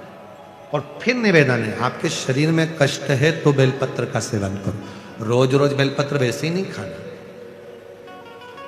कई बार बेलपत्र खाने से मुंह में छार छार पन आ जाता है, कई बार मुख का स्वाद भी कम हो जाता है बेलपत्र खाने से। तो निवेदन है, रोज रोज ना खाइए, जब जरूरत है। और जरूरी नहीं कि आप 3 पत्ती यहाँ से जो बेलपत्र दी जाती है, 7 दिन तक जो रोज एक बेलपत्र दी जाती है, वो तो खाने के लिए दी जाती है।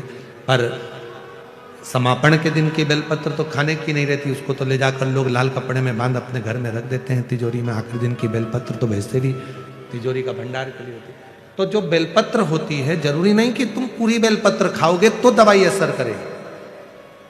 बेलपत्र का अग्रण्य भाग का थोड़ा सा पत्र भी यदि हम पा लेते हैं, उसको ग्रहण करते हैं, तो वो भी उतना असर करता है।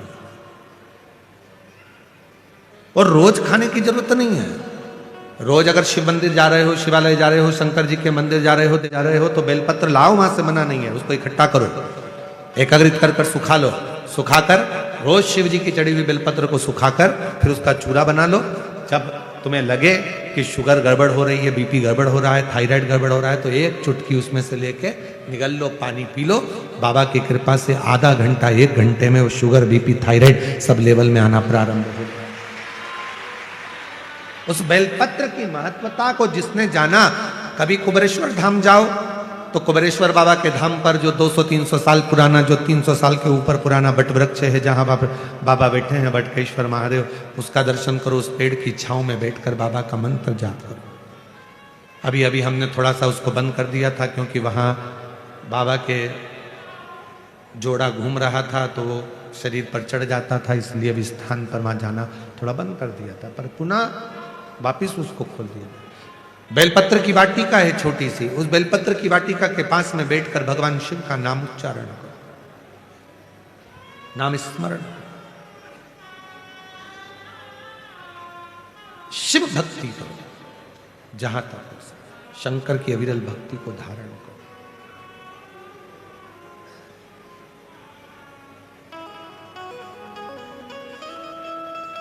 शिव की साधना आराधना जीवन को सुख देती है। बेलपत्र का वृक्ष का पूजन अर्चना हमें आनंद प्रदान करती है।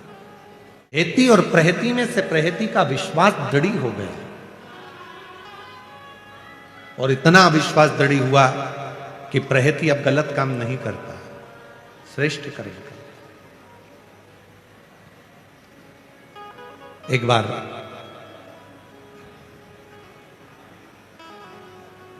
एक मुनि शिव की साधना में वन में लगे हुए थे और ये हेती प्रहेती उनको मारने के लिए पहुंच गए। जब हम कोई अच्छा कार्य करते हैं, श्रेष्ठ कर्म की ओर हम आगे बढ़ते हैं, तो कहीं ना कहीं थोड़ी ना थोड़ी तकलीफें जीवन में आती जरूर है। और जो पूर्व में हम कर कर आए हैं उसका भोग भी तो हमको ही भोगना है, कोई दूसरा थोड़ी ना भोगेगा। कि मत बुरे कर्म कर बंदे वरना पछताएगा, भगवान की आंखों से तू बच नहीं पाएगा, तू बच नहीं पाएगा। अरे ओ अज्ञानी मत कर, तेरे कर्म का फल भी तू ही पाएगा, जैसा किया तूने तेरे आगे आएगा। मत बुरे कर्म कर बंदे वरना पछताएगा, भगवान की आंखों से तू बच नहीं पाएगा, तू बच नहीं पाएगा। अपने कर्म का भोग अपने को खुद भोगना है, कोई दूसरा नहीं भोग सकता, कोई दूसरा नहीं भोगेगा। इसीलिए कहते हैं कि घर के प्रत्येक सदस्य को मंदिर जाने की आदत लगाओ, एक लोटा जल चढ़ाने की आदत लगाओ। कौन का भाग्य क्या है, कौन का कर्म क्या है, किसको मालूम। गुरु की करनी गुरु भरेगा और चेला की करनी चेला उड़ जाएगा हंस। तुम जैसा कर्म करोगे वैसा तुम्हें भोगना, कोई दूसरा तो नहीं भोगने वाला। आम का पौधा लगाओ और सोचो कि इसमें बमूल लगे या ना लगे, आम आम ही लगेगा, बमूल बमूल ही लगेगा। तब हेती प्रहेती पहुंचे और वो एक मुनि बैठे थे, तपस्या कर रहे थे, साधना में डूबे हुए थे, बड़ा शांत थे, बड़ा वन पूरा शांत, एकदम शांत।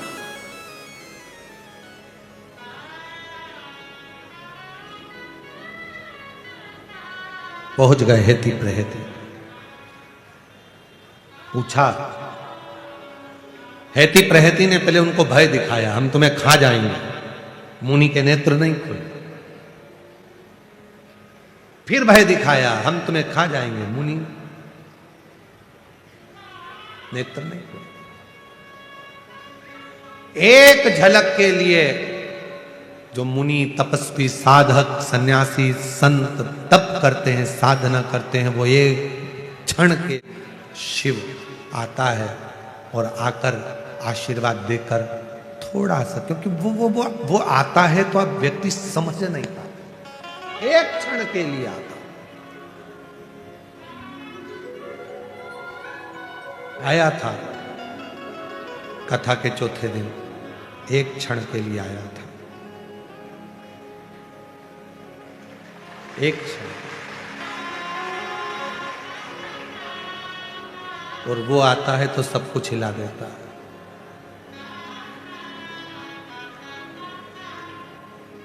पर बहुत अटखेलियां करता है। हमारे तो नेत्री बंद थे, कब आकर चले गए, एक बार मिलता तो मिला ही नहीं। एक क्षण के लिए आता है, तुम घबराने में लग जाते हो और वो तुम्हें छूकर वर देकर चला जाता है। एक क्षण। किसी को लगा यहां से उठ गया, किसी को लगा टेंट उठ गया, कोई कहे वो उठ गया, कोई कहे वो आया, उसने अपनी उपस्थिति दर्ज कराई और चला गया। उसको पहचानना, उसको जानना बहुत कठिन, बहुत कठिन। कभी आता है, धूप बहुत तेज पड़ती है तो बादल की छाया कर कर चला जाता है, कथा सुन लो फिर मैं जाऊं। कभी आता है किसी रूप में, वो कोई भी रूप धर कर आएगा, उसको पहचानना कठिन है, बहुत।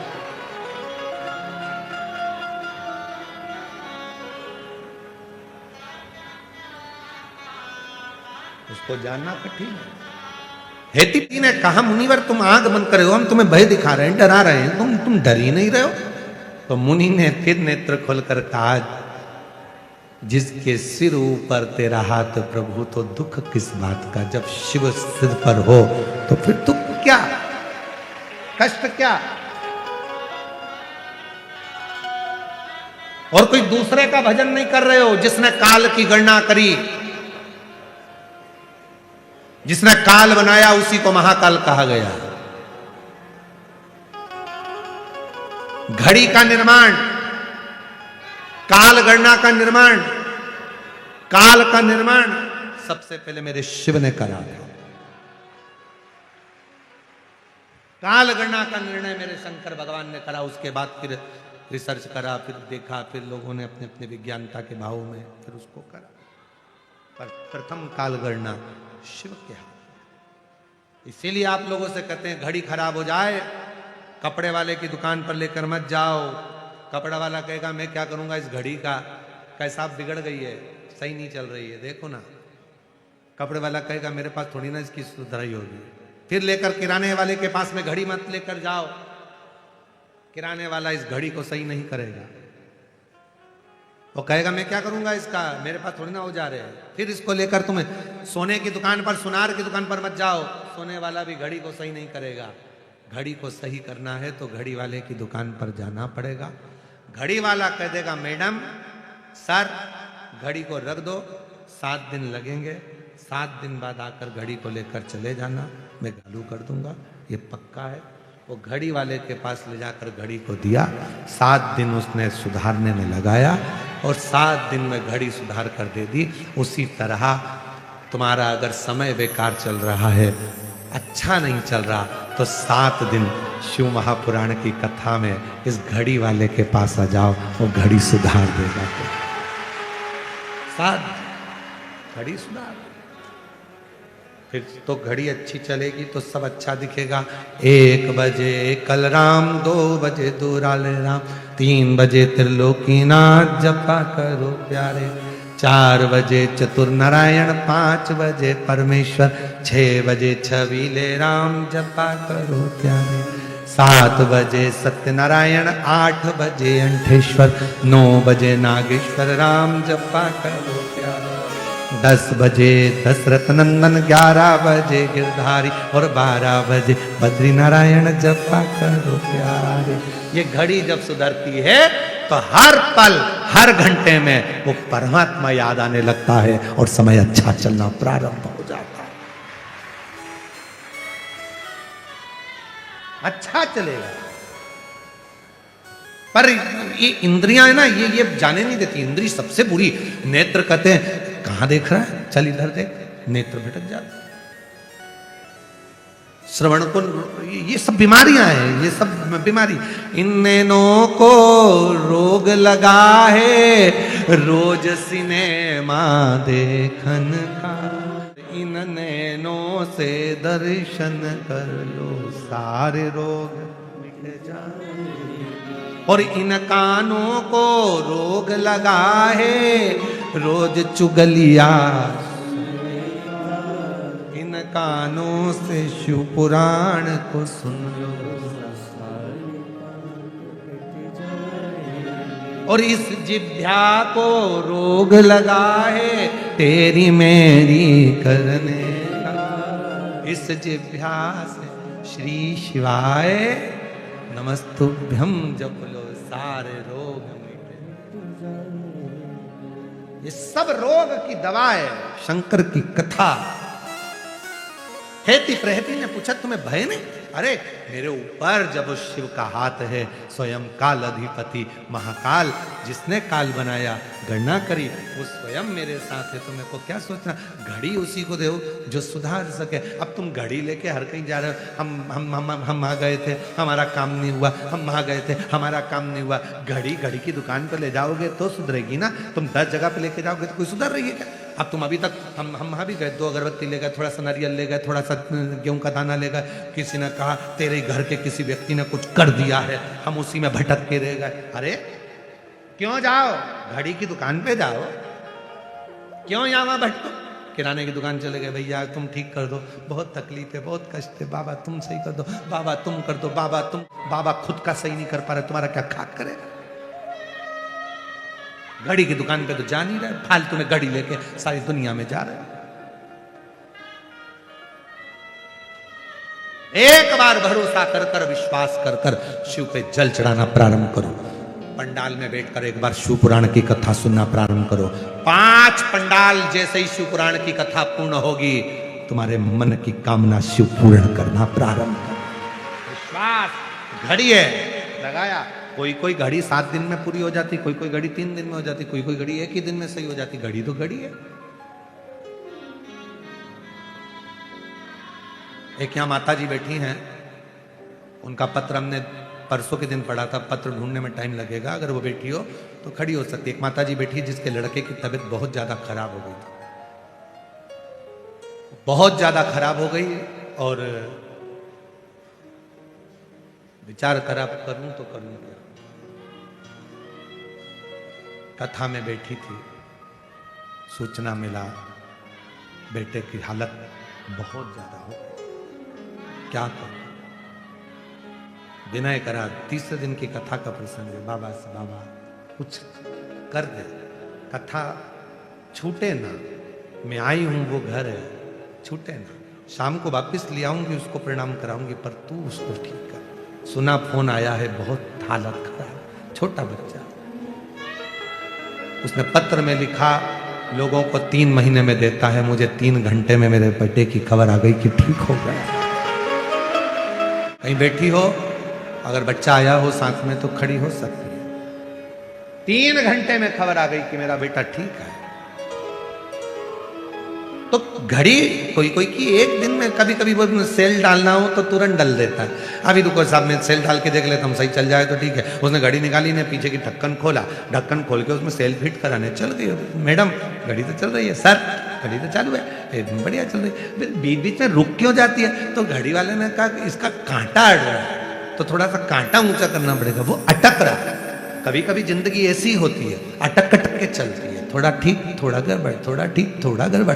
तो उसमें क्या करना चाहिए? तो कि कांटे को थोड़ा ऊंचा कर दो, मतलब अपने विचारों को ऊंचा कर लो, थोड़ी अपनी सोच ऊंची कर लो, समर्पण का भाव लेकर जाओ। अपना कांटा जब ऊपर होगा, अहंकार को नीचे दबाओ और विश्वास को बढ़ाकर कांटे को ऊंचा कर लो। घड़ी एकदम cling cling cling cling cling cling cling cling चलता रहा।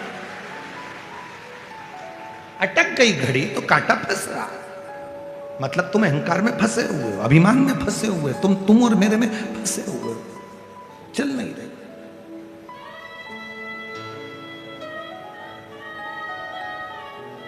वर्णन करती है शिव तत्व कथा। हेती प्रहेती ने पूछा, शिव की महत्वता को मुनि से जाना। दोनों उपद्री थे, पर प्रहेती ने उस मुनि के मुख से शिव की साधना को सुनकर साधना करना प्रारंभ करी। हेती भी उसकी सहायता करता था। घर में यदि कोई एक व्यक्ति भी शंकर की साधना आराधना जल चढ़ा रहा है, पूजन कर रहा है, दूसरा उसको थोड़ा भी सहयोग कर रहा है, तो पूरे घर का कल्याण निश्चित होता है। हेती और प्रहेती दोनों शिव के परम भक्त हो गए। असुर थे, असुर प्रवृत्ति को त्याग दिया।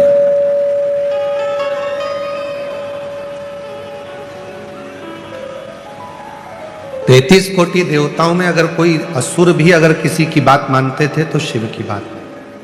नाग, किन्नर, गंधर्व, अप्सरा, मनुष्य, पशु, पक्षी किसी की बात मानते हैं तो शिव की बात। और किसी शिव से हेति प्रहेति को सुख प्रदान दिया। भगवान शिव ने वर दे दिया कि तुम दोनों मेरे साथ में ही मेरे द्वारपाल बनकर नित्य आनंद करने वाले, निवास करने वाले हो।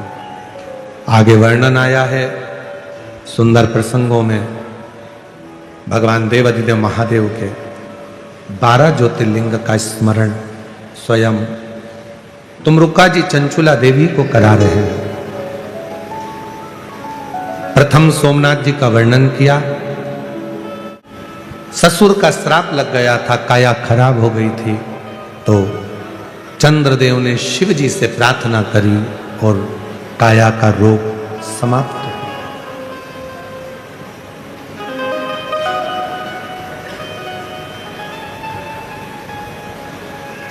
जैसे चंद्रमा के 28 दिन होते हैं और वो अपनी कालगड़ी के अनुसार चलता, उसी तरह नारी का भी रजोधर्म 28 दिन के अंतर्गत कालघड़ी से चलता है। पर यदि थोड़ा बहुत भी रजोधर्म ऊपर नीचे दिन होने लगते हैं तो शरीर में कुछ ना कुछ कष्ट प्रारंभ होने लगता है। उस नारी को चंद्र की रोशनी में प्रयास करना चाहिए कि एक दुर्वा चंद्र की रोशनी में वो उसको चबा चबा कर खाए, तो रजो धर्म से जुड़ी हुई जितनी भी प्रॉब्लम होती है वो 2, 4, 8 दिन में पूरी समाप्त होना चालू हो जाती है और ठीक। चंद्र की रोशनी भी हमारे जीवन में सुख प्रदान करती है। ऐसा नहीं कि भगवान शंकर ने चंद्रमा धारण कर कर रखा है, हम दर्शन कर रहे हैं, शिव का स्मरण कर रहे हैं, सुख प्राप्त कर रहे हैं। कभी कभी सफेद भभूत होती है, भस्म होती है, सफेद चंदन होता है, तो हम क्या करते हैं, शंकर जी को त्रिपुंड तो लगाते हैं, साथ में शंकर के शिवलिंग पर एक चंद्रमा भी बना देते हैं। अपनी उंगली से अपने त्रिपुंड तो लगाया, वो थोड़ी सी भस्म लेकर या सफेद चंदन लेकर हमने चंद्रमा बना दिया। क्यों बना देते हैं चंद्रमा?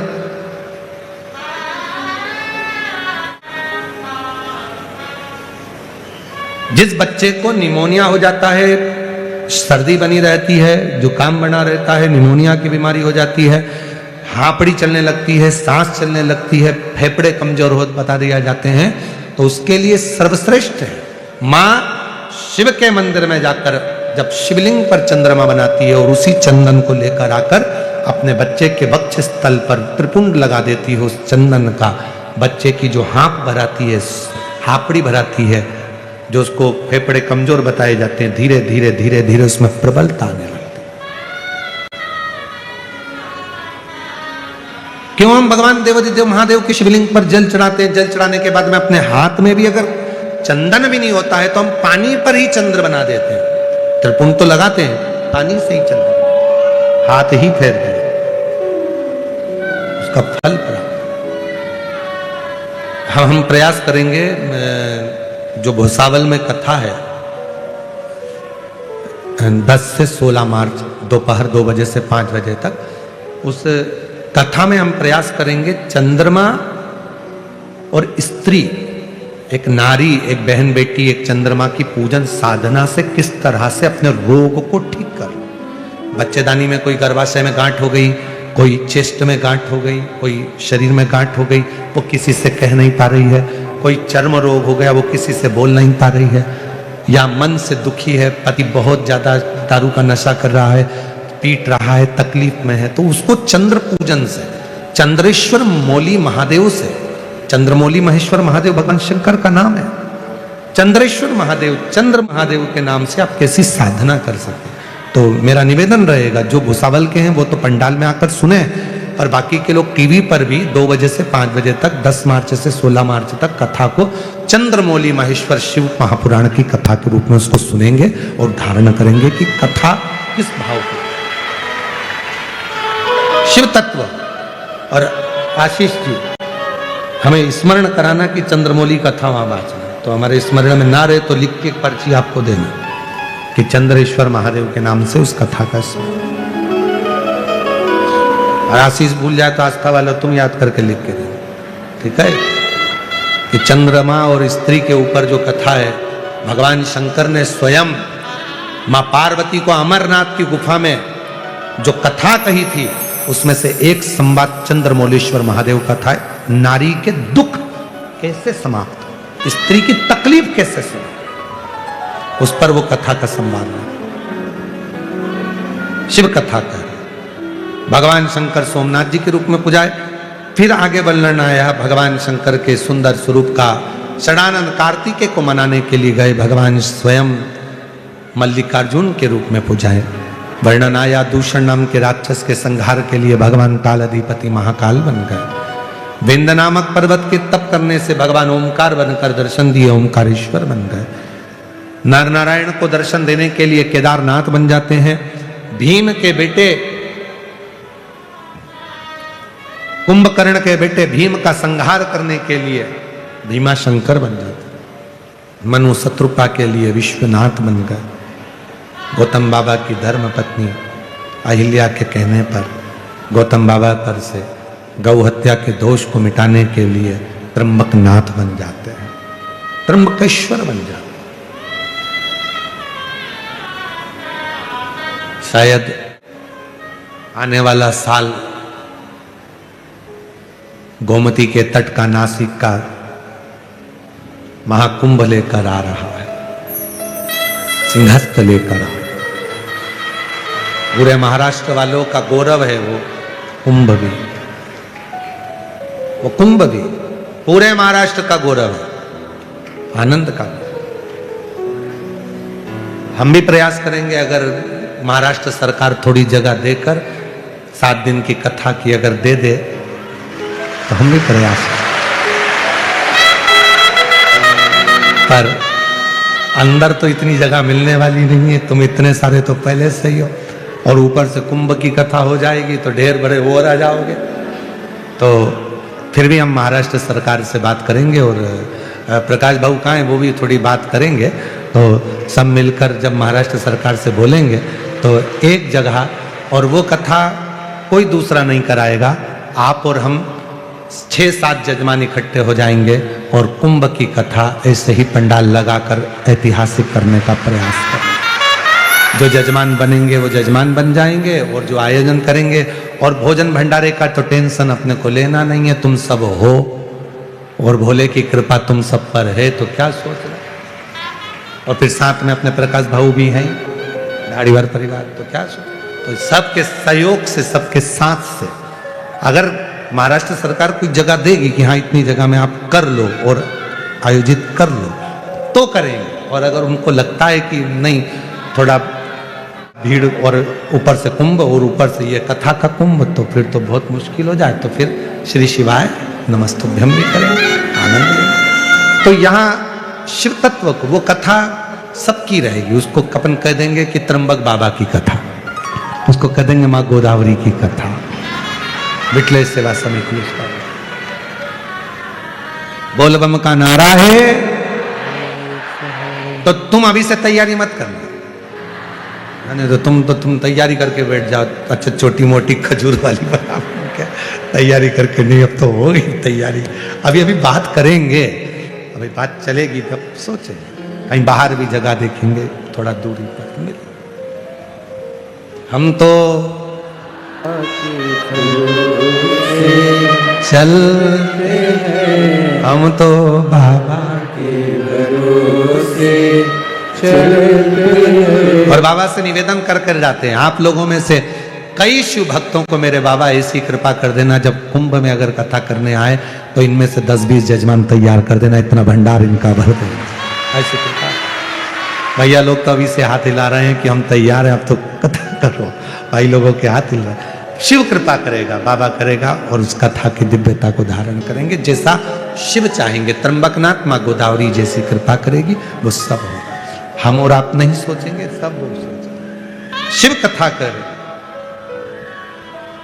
गौतम बाबा पर गौ हत्या का दोष लगा, उस दोष से मुक्त करा तो त्र्यंबकनाथ के रूप में ब्रह्मा विष्णु महेश विराजमान हुए शिवलिंग के रूप। आगे वर्णन आया श्री वैद्यनाथ बाबा का, रावण शिवलिंग लेकर जा रहे थे, उठ ना पाया, बैजू वाले को दे दिया, वैद्यनाथ के रूप में भी।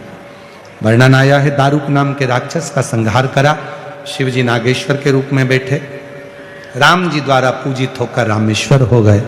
सुधर्म नाम के ब्राह्मण की धर्म पत्नी भूष्मा के बेटे को जीवित कर दिया, जो 1 हफ्ते पहले मरा था। सोतन ने उसको कपड़े में बांध कर फेंक दिया था, वो तैरता हुआ बाहर आ गया, तो शिवजी का नाम कृष्णेश्वर महादेव पड़ गए। 12 ज्योतिर्लिंग का जैसे ही चरित्र बिंदुक सुनता है तो चंचुला देवी के सामने वो प्रेत योनि से मुक्त हो जाता। चंचुला ने हाथ जोड़कर कहा, बाबा कुछ करुणा मुझ पर करो। भोलेनाथ ने पूछा क्या चाहिए चंचुला? चंचुला कहती है मैं बेधव्य हूं, कुछ कृपा करिए। शिवजी ने कहा, पार्वती इसका अखंड सौभाग्य दे, पति जिस लोक में गया है उस लोक में ये भी जाएगी।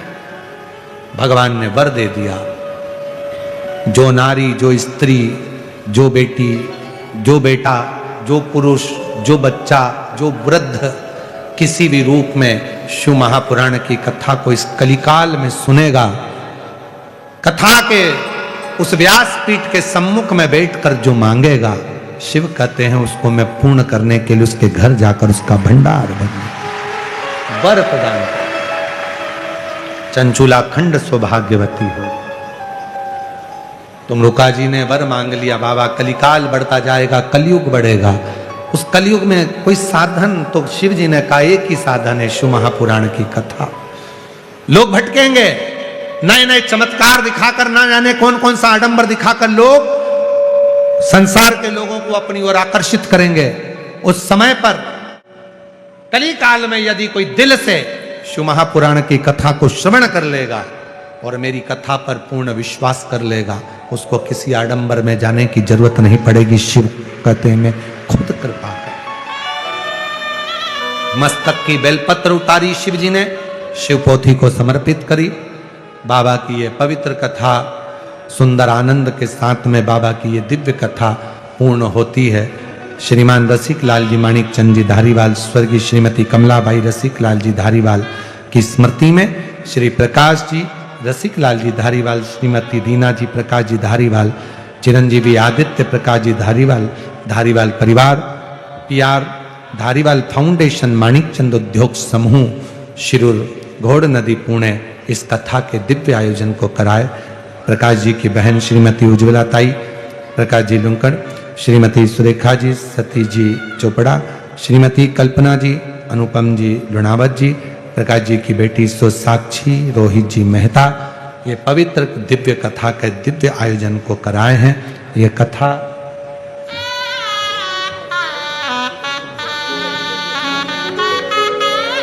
ये दिव्य कथा आज शिरूर की पवित्र भूमि पर भगवान श्री रामलिंगम के आशीर्वाद से पूर्ण हो रही है।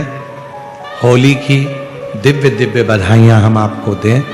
हमारी तरफ से फागुन की इस पवित्र फागुत्सव की, होली की बहुत बहुत बधाइयां। एक दूसरे के साथ में मिलकर रंगों के जीवन में आनंद भरें और अपना जीवन सुखमय करें। 5 मार्च को महादेव की होली सीहोर में जो मनाई जाती है, मैं आमंत्रित करूं श्री प्रकाश जी रसिक लाल जी धारीवाल जी को कि 2 शब्द आप उद्बोधन में इतने शुभ भक्त जो आए हैं उनको कहें। उसके बाद में मैं विजय भाऊ को भी आमंत्रित करूंगा, वो आभार व्यक्त करेंगे। तो ये दिव्य 5 मार्च की जो महादेव की होली है उसको दिव्यता के साथ में सीहोर में जो आना चाहते हैं आकर मनाएं। गुरु और शिव की ये होली होती है, सुबह 9 बजे चालू हो जाती है, 2-3 घंटे की होती है, उसकी लाभ लें। फिर 10 मार्च से 16 मार्च भुसावल 2 बजे से 5 बजे तक कथा रहेगी। 20 मार्च से 26 मार्च जयपुर राजस्थान। 30 मार्च से 5 अप्रैल आरणी यवतमाल में कथा रहेगी। 8 से 14 अप्रैल भीलवाड़ा राजस्थान में कथा रहेगी। 17 से 23 अप्रैल दिल्ली में कथा रहेगी। ऐसी ही कथाओं का लाभ आप और हम लें। कई लोग गलत प्रचार कर देते हैं कि हमारे यहाँ भी कथा हो रही है। जब तक व्यासपीठ से उसकी घोषणा ना हो तब तक उस कथा को ना माने। व्यासपीठ से बोल दी जाए तो समझ लो कि वो कथा है। तो शिव की कृपा से श्री आनंदमय भाव से पुनः पुनः सारे शिरूर वालों को और जो दूर दूर से कथा सुनने आए हैं आपको नमन करते हुए अपनी वाणी हम की ओर लेता हूँ। बाबा से प्रार्थना करता हूँ कुबेर भंडारी मेरे भोले बाबा सबकी झोलियाँ खुशियों से भरना, किसी नारी की गोद खाली ना रहे और किसी पुरुष की जेब खाली ना रहे। खूब कृपा करना बाबा, सबके दुख सबके कष्ट सबकी बीमारियां दूर करना, सबकी घड़ी को उनके जीवन को श्रेष्ठ बनाना।